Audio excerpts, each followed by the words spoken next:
시편 23편입니다. 시편 23편 1절부터 6절 말씀입니다.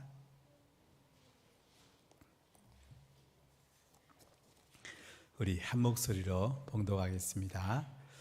여호와는 나의 목자시니 내게 부족함이 없으리로다. 그가 나를 푸른 풀밭에 누우시며 쉴 만한 물가로 인도하시는도다. 내 영혼을 소생시키시고 자기 이름을 위하여 의의 길로 인도하시는도다. 내가 사망의 음침한 골짜기로 다닐지라도 해를 두려워하지 않을 것은 주께서 나와 함께 하심이라. 주의 지팡이와 막대기가 나를 안위하시나이다. 주께서 내 원수의 목전에서 내게 상을 차려주시고 기름을 내 머리에 부으셨으니 내 잔이 넘치나이다.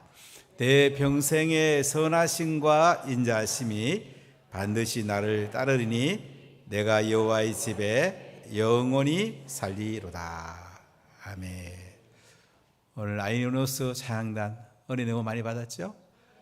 우리 초등부도 선생님들하고 학생들이 또 찬양 너무 감사하고, 우리 하나님께 찬양하고 말씀 듣고 예배드리는 것이 얼마나 놀라운지 모르겠습니다.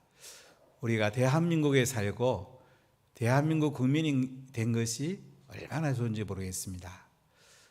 제가 목요일 저녁부터 우리 아미트하고 데비다스를 계속 기다렸는데 비자가 나왔어요. 그래서 오늘 또 비자 나온다 그래서 또 기다렸더니 아미트는 안 나오고 데비다스만 나왔습니다. 그래서 내일 데비다스 목사님이 오시고 아민 목사님이 좀 못 오세요. 그래 왜 비자가 안 났냐 그랬더니 아민 목사님이 한 30살 적습니다. 젊은 사람이 오면 또 대한민국에 남을까 싶어 그런지 비자가 안 나서 오늘 데비다스하고 아밋 좀 말씀 듣고 그들의 놀라운 일들을 좀 경험하고 싶었는데, 주일은 데비다스 목사님이 이제 장년부를 중심으로 간증을 해주시고, 그 다음 주에는 또 교회 학교도 좀 할 수 있도록 이렇게 한번 해보겠습니다. 우리가 인생을 살다 보면 힘들 때가 옵니다. 저는 힘들 때에 시편 23편을 많이 읽어봅니다. 그러면 새 힘을 얻게 됩니다. 제가 가장 어려운 시절 이 교회를 건축하고 한 달에 이자는 23% 나가고 한 달 재정의 절반 이상이 이자로 나갈 때 참 힘든 시기가 있었습니다. 정말 어려운 것이 참 우리에게 고비라고 볼 수가 있는데, 그때 이 말씀이 제게 가장 큰 은혜가 되었고, 저는 이 말씀을 읽고 그 뒤에는 한 번도 염려하지 않았습니다.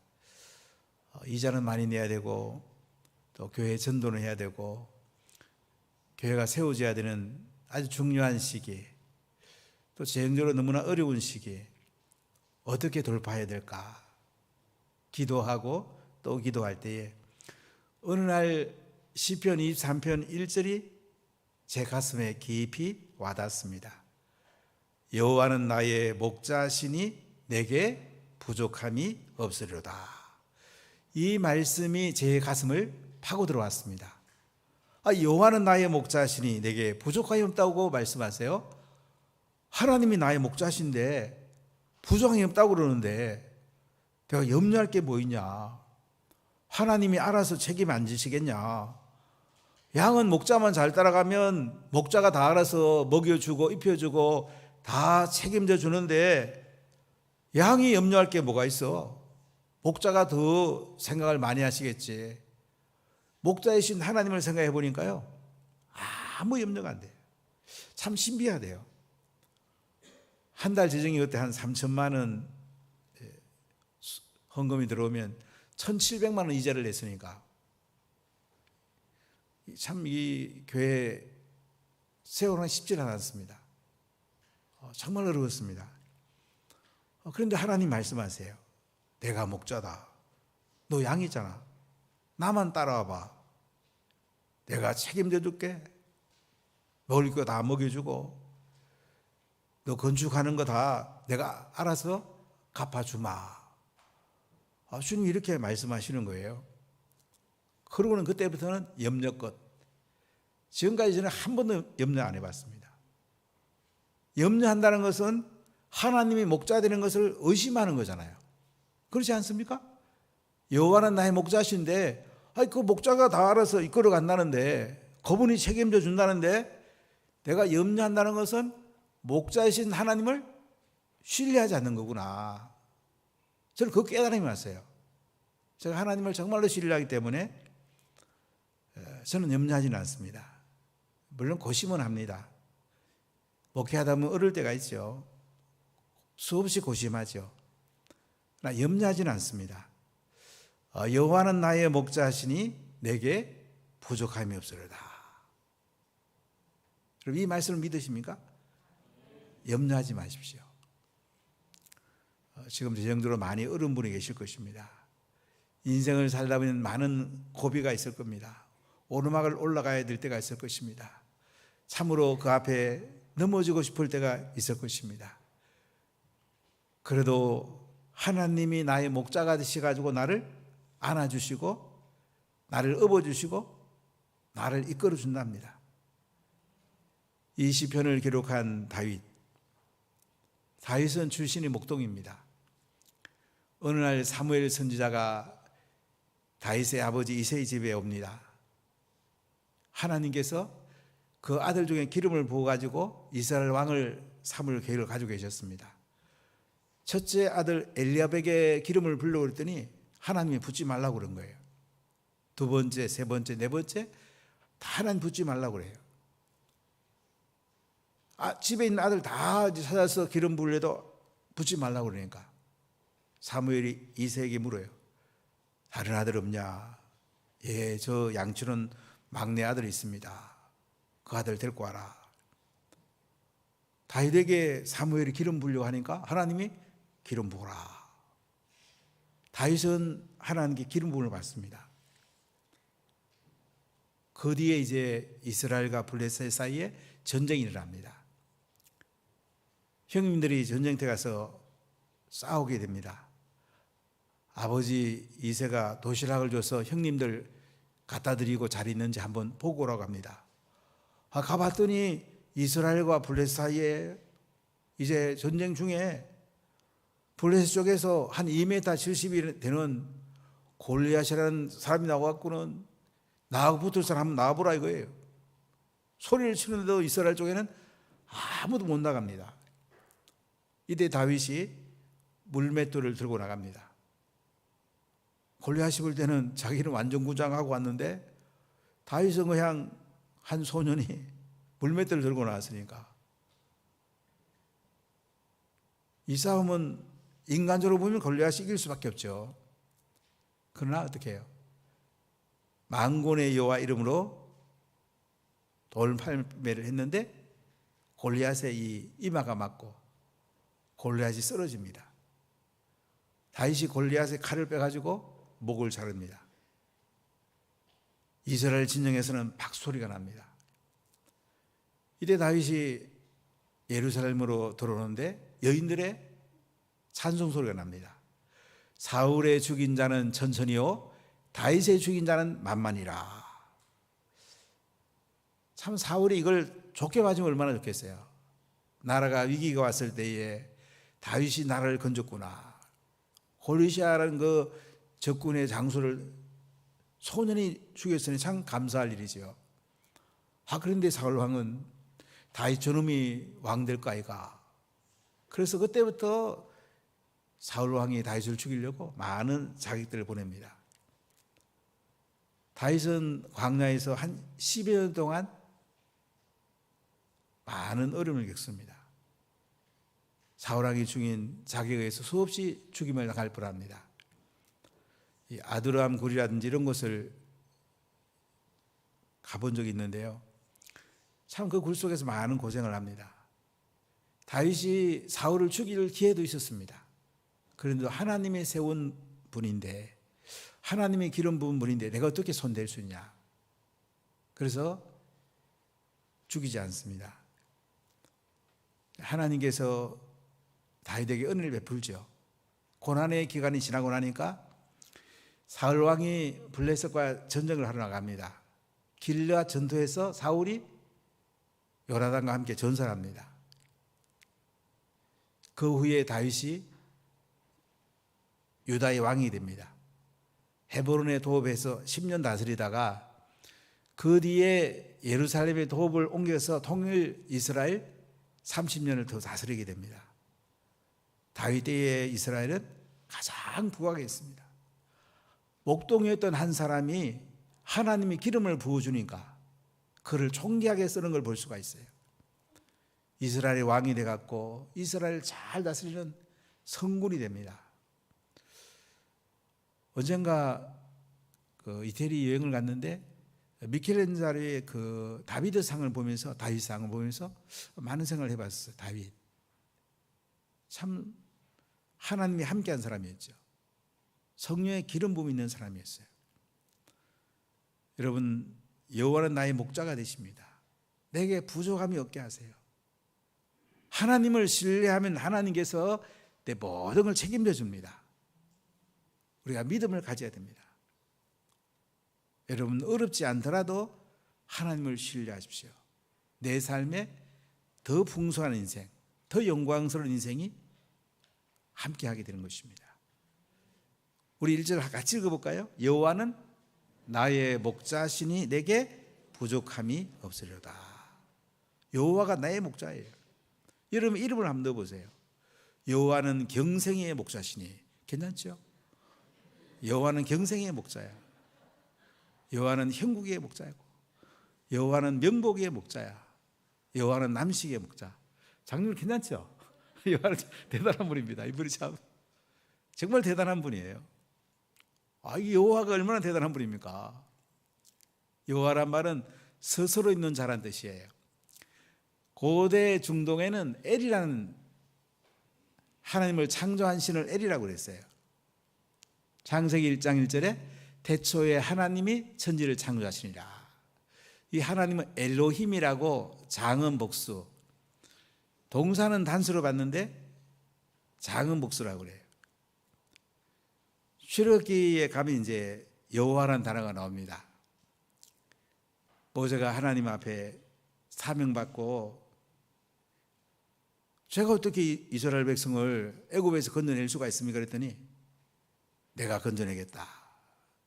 하나님이 그렇게 말씀하는 거예요. 이름을 알려줍니다. 나는 여호와다. 스스로 있는 자다. 나는 천지를 창조하시고 통치하고 언약하면 반드시 지키는 여호와라. 원래 발음은 야훼라고 하는 게 더 좋은 것 같아요. 이스라엘 백성은 여호와라는 단어를 부르지 않습니다. 너무나 거룩한 분이기 때문에 아도나이라고 부릅니다. 여호와는 나의 목자가 된단 말이죠. 나에게 부족함이 없다고요. 그분을 목자로 삼고 살아가는 사람은 그분이 책임져주고 우리는 목자만 잘 따라가면 돼. 목자가 인도하는 대로만 따라가면 돼. 자, 목자는 양을 어디로 인도할까요? 2절을 같이 읽어볼까요? 그가 나를 푸른 풀밭에 누이시며 쉴만한 물가로 인도하시는도다. 자, 이스라엘은 성지순례를 꼭 2번 가라고 그럽니다. 겨울에는 우기고요. 이제 여름 중심으로는 건기입니다. 10월 달에 주로 이제 장막절이 있어요. 장막절 부근에 되게 이른비가 옵니다. 그럼 보리하고 밀을 심습니다. 2월 달에 이스라엘 가보면 아몬드꽃, 우리 성경은 살구나무로 번역했는데 원래는 아몬드 나무예요. 살구나무는 그 과육을 먹지만 아몬드는 안에 씨를 먹습니다. 꽃이나 잎뿌리는 너무나 비슷해요. 4월 한 중순 6월절, 우리가 부활절 3일 전이 6월절인데 이때까지는 이제 꽃이 피고 아주 잎이 무성하게 덜이 아름답습니다. 근데 6월절 지나고 나면 이제 건기가 옵니다. 비가 안 옵니다. 그러면 이제 풀이 다 마르고, 양은 푸른 풀밭으로 가려면 멀리 떠나야 됩니다. 어긋날로 떠나야 돼요. 북쪽에 그늘진 곳으로 이렇게 가보면 가끔 푸른 풀밭이 있습니다. 5월, 6월 되면 이제 다 말라서 이 풀을 찾기가 힘들어요. 이때 목자가 양을 이끌고 푸른 풀밭, 북쪽에 응달진 곳 비탈로 가게 됩니다. 그곳에 데리고 와서 이제 푸른 풀밭에 갖다 놓으면 양들은 누워가지고 풀을 뜯어먹고 푸른 초장에서 배불리 먹게 됩니다. 그러고 나면 실만한 물가로 인도에 가요. 또 응달에 보면 이렇게 물이 있는 곳이 있습니다. 거기 가서 또 물을 먹입니다. 양들은 목자만 따라가면 됩니다. 아주 쉽습니다, 여러분. 양은 목자만 쫄쫄 따라가면 돼. 근데 양이 쥐가 잘났다고 이제 딴 길로 가면 푸른 풀밭도 없고 쉴만한 물가도 없어요. 우리 인생이 똑같아요. 우린 겸손해야 돼요. 항상 목자이신 여호와 하나님만 따라가면 돼요. 그분이 가장 좋은 걸 인도합니다. 가끔 내가 좀 잘났다고, 또 내가 막 좀 머리가 좋다고 딴짓하면 어떻게 될까요? 수렁에 빠지는 거예요. 넉대와 이리한테 잡혀먹을 수가 있어요. 인간이 아무리 지혜로워도요, 하나님만큼 지혜로울 수가 없어요. 양이 아무리 지혜로워도요, 목자만큼 지혜로울 수가 없어요. 그렇기 때문에 목자를 따라가면 목자가 푸른 풀밭에 쉴만한 물가에서 맛있는 풀을 먹고 물을 마시면서 배가 부르고 기뻐할 수가 있는 것입니다. 자, 3절 읽어볼까요? 내 영혼을 소생시키시고 자기 이름을 위하여 의의 길로 인도하시느라. 여호와는 나의 목자신데요, 영혼을 소생시킵니다. 소생한다 말은 영혼을 부활시킨다. 마른 잔디가 이제 비가 오면 촉촉하게 다시 살아나는 거예요. 내 영혼이 은혜의 담배가 내리면, 성령의 기름 부음이 오면 어떻게 해요? 영혼이 살아납니다. 여러분, 영혼이 답답하면 얼마나 인생이 힘듭니까? 영혼이 성령의 기름으로 촉촉 젖어지면 내 마음에 진정한 기쁨이 있죠. 살 것 같죠. 내 삶 속에 성령께서 충만하지 않으면 자꾸 이렇게 갈급해요. 뭔가 좀 부족하고, 뭔가 이렇게 삶에 재미가 없고. 근데 성령의 풍성하게 내게 임하면 어떻게 해요? 그럼 얼마나 살 것 같은지. 정말로 만족이 되고, 밥도 맛있고, 사람 만나도 기쁨이 있고, 전도하면 더 기쁘고, 제사하면 더 기쁘고, 좋아 죽는 거예요. 여호와께서 양들의 영혼을 소생을 시켜주세요. 자기 이름을 위하여 의의 길로 인도하신다. 이 의의 길은 뭐냐면요, 목자가 양을 이끌어 가다 보면 비탈에 양들이 쉽게 잘 못 갑니다. 그 목자가 쭉 앞길을 가면은 양이 따라오는데, 그 비탈 진데도 보면 이렇게 길들이 있어요. 그 길로 이제 북쪽에 응달진 비탈로 가게 됩니다. 우리가 목자를 따라가 보면요, 하나님의 의로운 길, 나를 위해 십자가에 대신 죽으시고 부활한 예수님이 내놓으신 길로 가게 돼요.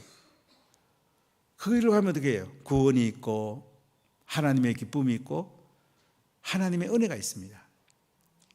이렇게 목자만 따라가면 돼. 양은 쉽습니다. 양은 15m 이상을 못 본다고 합니다. 멀리 못 바라봐요. 그냥 목자만 뒷공지 보고 쫄쫄 따라가면 양은 그냥 모든 게 충족이 되는 거예요. 맛있는 거 먹지요, 물 마시지요, 영혼이 소생되지요, 어디로 갈지 하나님 인도해 주시죠. 하나님이 다 필요한 것들 채워준단 말이죠. 만족하고 기뻐하죠. 또 위험이 와도 하나님이 다 건져준단 말이죠. 자, 우리 4절을 같이 읽어볼까요? 내가 사망의 음침한 골짜기로 다닐지라도 해를 두려워하지 않을 것은 주께서 나와 함께 하심이라. 주의 지팡이와 막대기가 나를 안위하시나이다. 목자가 이제 양을 데리고 북쪽에 응달진 곳으로 가다 보면 이제 와디 켈터 같은 사망의 음침한 골짜기, 양들이 가기 힘든 길들이 있습니다. 자칫 잘못하면 양들이 떨어지기 쉬운 이런 골짜기가 있습니다. 이리가 노려보고 있고 여우들이 노려보고 있습니다. 양들이 낭떠러지에 떨어지면 이리가 잡아갈 것입니다.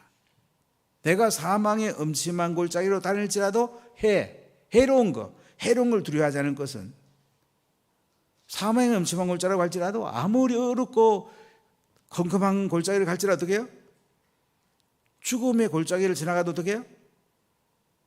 해로운 걸 두려워하지 않는단 말이지. 왜요? 주님이 나와 함께 계시기 때문에. 주님이 나와 함께 계시면요, 죽음이 두렵지 않습니다. 아무것도 두렵지 않습니다. 여러분, 인생의 마지막이 제일 두려운 게 죽음이잖아요. 죽음. 오늘도 장례식 가서 또 예배드리고 왔는데요, 요새는 안 믿고 돌아가신 분이 많이 계시네요. 그래서 계속 가서 복음 전하는 게 장례식인데 좀 너무 안타까워요. 인생의 마지막 길에 천국과 지옥이 갈라지는데, 물론 이 땅에도 예수 믿으면 벌써 천국이 시작이 돼요. 근데 예수님과 함께 가면요, 아무리 사망한 음침한 골짜기를 할지라도 두려워할 게 없어요. 왜요? 주님 나와 함께 계시니까. 주님이 보호해 주시니까. 여러분, 인생 살다 보면 참 힘들 때 있잖아요. 눈물 날 때가 있지 않습니까? 피곤할 때가 있지 않습니까? 그런데 주님께서 함께 계심을 믿으시기 바랍니다. 그분이 해로운 걸 다 막아줍니다. 주의 지팡이와 막대기가 나를 안위하시나이다. 막대기는 몽둥이로 봐도 좋아요. 이 막대기로 해로운 걸 막아주고요. 원래 막대기란 말은 낫제르에서 낫지르란 말은 나시린이에요. 여기서 나사렛이라는 단어가 왔어요. 예수님은 나사렛 예수로 오셨잖아요. 나사렛 동네에 사셨잖아요. 이 새순 가지고 막대기를 만드는 거예요. 이 새수란 말은 낫제르란 말인데 여기서 나사렛이라는 단어가 온 거예요. 나사렛 예수님께서 우리를 어떻게 해요? 보호해 주시고 안위해 주시는 것입니다. 그분이 막대기 가지고 해로운 데서 우리를 건져준단 말이죠. 자, 지팡이, 올리브나무, 감람나무로 만드는데요, 이거는 끝부분이 이렇게 굽어져 있습니다. 양들이 이렇게 빠지게 되면 목에 감아가지고 끌어올립니다. 양들을 구원하고 보호하는 데 사용이 됩니다. 그러니까 우리 인생 살다 보면 때로는 넘어질 때도 있고 사망의 음침한 골짜기 앞에서 두려울 때도 있습니다. 근데 예수님이 우리와 함께 딱 계셔가지고요, 지팡이하고 막대기 가지고 우리를 구원해 주시고 우리를 보호해 주시고 우리의 힘든 것들을 예수님이 다 건져준단 말이죠. 여러분, 매일매일 살다 보면 힘겨울 때가 있을 겁니다. 인생은 다 힘겨울 때가 있습니다. 참 눈물 날 때가 있습니다. 그때마다 뭐예요? 예수님이 곁에 계신 것을 잊지 마시기 바랍니다. 아멘. 그분이 지팡이하고 막대기 가지고요, 여러분들을 보호해 줍니다. 여러분들을 건져줍니다. 여러분, 아무 염려하지 마십시오. 주님이 우리와 함께 계시다는 것을 꼭 기억하십시오. 자, 5절 같이 읽어볼까요? 주께서 내 원수의 목전에서 내게 상을 차려주시고 기름을 내 머리에 부으셨으니 내 잔이 넘치나이다. 자, 목자가 이제 양들을 포를 먹입니다. 멀리서 이리떼하고 여러 늑대나 이런 것들이요, 쳐다보고 있습니다. 목자가 지키고 있기 때문에 그들이 달라들지 못합니다. 목자가 다 지켜줍니다. 우리 인생을 살다 보면 우리 주변에 해로운 게 참 많잖아요. 사람들이 나를 해치기도 하고 여러 가지 우리를 해치는 게 얼마나 많습니까? 하나님이 저희들을 지켜준단 말이지. 하나님께서 다 바라보고 계시면서 해로운 거 있으면 막대기로 쳐내고, 또 우리가 보호받을 때는 지팡이로 또 끌어올리고, 그리고 원수의 목전, 일이라든지 늑대라든지 여러 가지 그 원수 앞에서 양들이 풀을 먹을 수 있도록, 양들이 쉴 수 있도록 어떻게 해요? 그 앞에 상을 차려준단 말이지. 잔치상을 차려준단 말이에요. 우리 예수님 믿으면 요한계시록 3장 20절 말씀대로 예수님이 내 마음에 들어오십니다. 그분이 나와 먹고 마신다고 그랬어요. 매일매일 잔치하는 것이 이게 예수 믿는 거예요. 참 놀랍잖아요. 우리가 십자가에 죽으시고 부활한 예수님을 믿는 순간에 우리는 천국에 들어가게 되고, 천국이 시작이 되고, 예수님과 한 상에 앉아서 뭐예요? 맛있는 음식과 천국의 좋은 것들을 누리고 먹고 마시고, 그게 예수 믿는 거란 말이죠. 우리가 죽은 뒤에 완성된 나라는 뭐 완전히 그렇게 사는 거고요. 이 땅에도 예수님을 믿는 순간에 하늘나라가 시작이 됐단 말이에요. 예수님과 한 상에 앉아갖고 우리는 뭐예요? 먹고 마신단 말이죠. 여러분 믿으십니까? 원수를 무수하지 마십시오. 인생 살다 보면 많은 어려움이 와요. 그 원수의 목전 앞에서 주께서 내게 상을 차려주시고 기름을 내 머리에 부으셨으니 내 잔이 넘치나이다. 이 말씀은 뭐냐면요, 이제 목자들이 양들을 양으로 데리고 옵니다. 그러면 머리에다가 올리브 기름을 발라요. 상처 있는 게 낫게 되고, 또 양들끼리 싸우려고 하다가도 미끌미끌해서 또 안 싸우게 되고요. 해로운 벌레들이 이렇게 물려고 하는 것도 다 예방이 돼요. 기름으로 머리를 붓는 말이죠. 하나님 우리에게 성령을 부어줄 때요, 다 보호가 됩니다. 마귀가 떠나가게 되고요, 성령의 충만한 임하면요, 해롱이 다 떠나가게 됩니다. 우리 어려움들이 다 떠나가게 됩니다. 우리가 성령의 기름 부음을 받아야 돼요. 성령 충만 받으면요, 우리 삶에 기뻐하고 또 복음 전하기 너무 재미있어요. 제자 삼는 건 더 재미가 있어요. 성령 충만 받지 않으면 자꾸 이제 인간적인 생각을 해요. 그동안 편하게 살까? 이 땅에 편하게 살다가 영원한 천국 가면 너무너무 편하게 살 건데, 이 땅에서는 좀 뭐 도전도 하고 우리가 좀 복음 전하면서 고생도 좀 해보고 제자 삼으면서 우리가 마음을 한번 정성을 모아보고, 이게 하나님의 복이 아니겠어요? 다윗은 전쟁에 나갈 때마다 하나님께서 이기게 해줬다. 백전백승했어요. 하나님이 이기게 해주니까. 다윗이 성령 충만한 가운데 전쟁에 나갈 때마다 하나님이 이기게 해주는 거예요. 자, 내 잔이 넘친단 말은 뭐냐면, 이제 양우리에 양들이 이제 목자에 의해서 이렇게 몰려오면요, 물통을 내놓고 물을 꽉 채웁니다. 그러면 이제 양들이 그 물을 막 먹죠. 물 먹으면서 너무너무 기뻐하는 모습을 말씀하고 있습니다. 여러분, 우리가 목마를 때에 물 마실 때 얼마나 기쁩니까? 영혼이 목마를 때에 예수님의 생수를 마시고 예수님의 은혜가 내 속에 들어왔을 때에 얼마나 기쁘고 얼마나 은혜가 됩니까? 이렇게 양들이 물통에다가 이제 이 머리를 쳐박고 막 물을 마시면서 막 기뻐하는 그 모습, 내 잔이 넘친다고 말씀하고 있습니다. 이 시편은 다윗이 나이가 들었을 때에 지어진 시라고 생각이 되는데요, 이렇게 목동이었던 다윗이 하나님이 기름 부어가지고 참 목자로서 이스라엘 백성들을 잘 이끌어갔습니다. 얼마나 하나님께 감사하겠어요? 인생을 마칠 때 얼마나 행복하겠어요? 물론 압살롬의 반란이나 뭐 이런 점도 많이 있었지만은 하나님을 생각하면 다윗이 너무 감사한 거예요. 너무 행복한 거예요. 그래서 6절에 이렇게 말합니다. 같이 읽어보겠습니다. 내 평생의 선하심과 인자하심이 반드시 나를 따르리니 내가 여호와의 집에 영원히 살리로다. 내 평생의 선하심과 인자하심. 히브리어 선하심은 토보라는 단어를 쓰고 인자하심은 헤세드라는 단어를 쓰는데요, 때로는 라함, 어머니의 모성애, 자궁이라는 의미를 갖기도 하는데요. 내 평생의 선하심과 인자심이 반드시 나를 따르리니. 다윗의 인생에 하나님의 선하심이 따르고요, 하나님의 인자심이 따랐어요. 얼마나 행복했겠습니까? 하나님만 생각하면 다윗은 너무너무 감사하고, 야, 나같이 보잘것없는 사람도 예수님께서 찾아오시니까, 예수님이 함께 계시니까, 성령의 기름 부음이 있으니까, 하나님의 선하심과 인자심이 나를 따르니까 이런 영광스러운 삶, 이런 행복한 삶을 살구나. 얼마나 감격했는지 몰라요.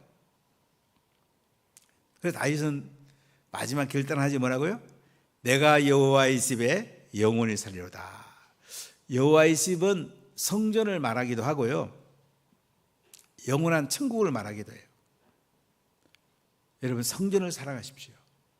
정말 교회를 사랑하십시오.